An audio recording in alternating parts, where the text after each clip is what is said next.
எங்களோட காலேஜ்ல பாத்தீங்கன்னா பிஎஸ்சி ஏவியேஷன் கோர்ஸ் ஜாயின் பண்ணிருக்காங்க. சோ உங்க நேம் எங்க இருந்து வந்திருக்காங்க நம்ம டீடைலா அவங்ககிட்ட கேட்டுக்கலாம். சொல்லுங்க தம்பி, உங்க நேம் எங்க இருந்து வந்திருக்கீங்க? என் பேர் கிறிஸ்டோபர், நான் கொடைக்கானல்ல இருந்து வந்திருக்கேன். சோ கொடைக்கானல்ல எந்த ஸ்கூல்ஸ்ல நீங்க முடிச்சீங்க? ஆக்சுவலா நான் 10th வரைக்கும் பிருந்தாவன் பப்ளிக் ஸ்கூல்ல படிச்சேன் sir. Brindavanam, okay. 11th 12th இங்க மாதிரி டினோபிலி மெட்ரிகுலேஷன் மெட்ரிகுலேஷன் ஸ்கூல். என்ன மார்க் ஸ்கோர் பண்ணீங்க? 291 சார். 291. என்ன டிபார்ட்மெண்ட் நீங்க படிச்சது? நான் computer maths. Computer science with mathematics படிச்சிருக்கீங்க, ஓகே.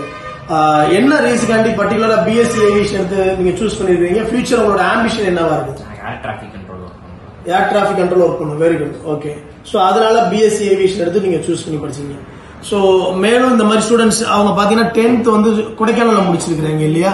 அண்ட் ஆஃப்டர் அவங்க 11th 12th பாத்தீங்கன்னா சயின்ஸ் குரூப் படிச்சிருக்காங்க, அவங்க பிஎஸ்சி ஏவியேஷன் எடுத்து படிக்க முடியுது. சோ இந்த மாதிரி ஃபியூச்சர்ல நான் ஒரு ஏடிசி கண்ட்ரோலர் ஆகணும்னு நினைக்கக்கூடிய மாணவர்கள் வந்துட்டு பிஎஸ்சி ஏவியேஷன் எடுத்து நீங்க தாராளமா படிக்கலாம். இந்த வீடியோல எதுவும் டவுட்ஸ் இருந்துச்சுன்னா கீழே கமெண்ட் செக்ஷன்ல நீங்க தெரிவிக்கலாம். சோ தேங்க்யூ ஃபார் வாட்சிங். தேங்க்யூ.